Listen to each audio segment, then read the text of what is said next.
The choices for Rachel Reeves keep getting tougher.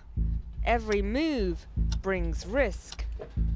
Today's borrowing figures revealed a £10.7 billion deficit. That's quite a lot more than expected. It means that we're now on course to borrow £153 billion this year, an incredible £25 billion extra compared to what the fiscal watchdog thought just 4 months ago. Here at the Hammersmith Chess Club, players know how hard it is to make your gambit win. Reeves herself, a junior chess champion, is trying to make her fiscal strategy work in time for next week's spring statement. But she's been pinned by weaker growth, higher borrowing costs and her own promises on tax and borrowing. And any slip-ups now could lose her the game. We've had another disappointment on the public finances this morning. We know that she's taken some action on welfare. She'll probably have to do more on spending in order to be meeting her fiscal rules next week.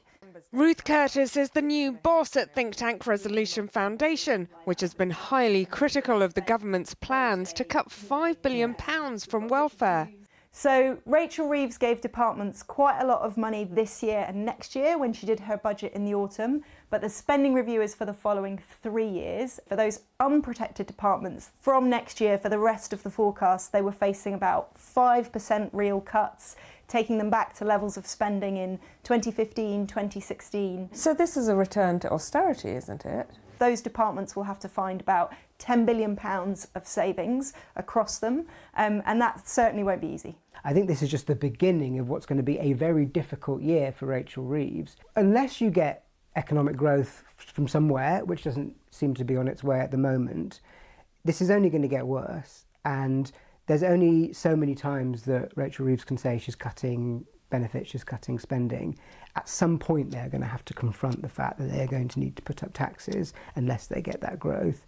And I think that could come as soon as this autumn. Some of the Chancellor's colleagues will have their heads in their hands over the depth of spending cuts needed.